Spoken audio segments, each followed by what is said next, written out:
Lo más básico es, por ejemplo, de tomar proteína. Pero tomar proteína también, lo que te voy a aconsejar es primero, si vamos a hablar primero de la nutrición, es de tomar más huevos, ¿ok?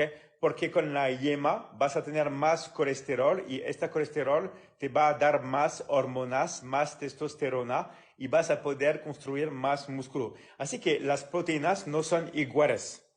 Las mejores proteínas que ustedes pueden tomar son las proteínas de los huevos.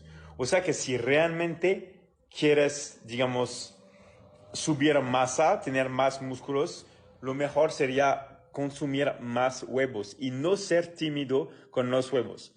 Segunda cosa, hay mucha gente cuando se entrenan en el gimnasio que no se entrenan muy bien o que ponen demasiado peso.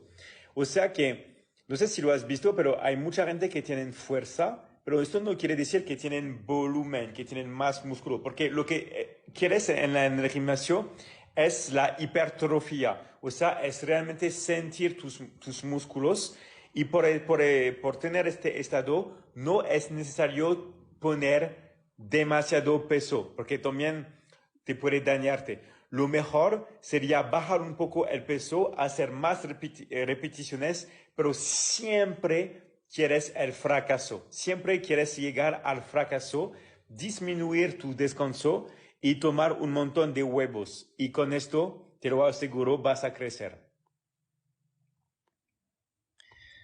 Ok. ¿Qué comer para llegar a los 200 gramos de proteínas en 3 comidas? Saludos desde Panamá. Ok. Saludos desde Colombia. Es bastante fácil para tener 200 gramos de proteínas. Ok. Depende si tú quieres desayunar, pero como me has dicho, 3 comidas, estás desayunando. Ok.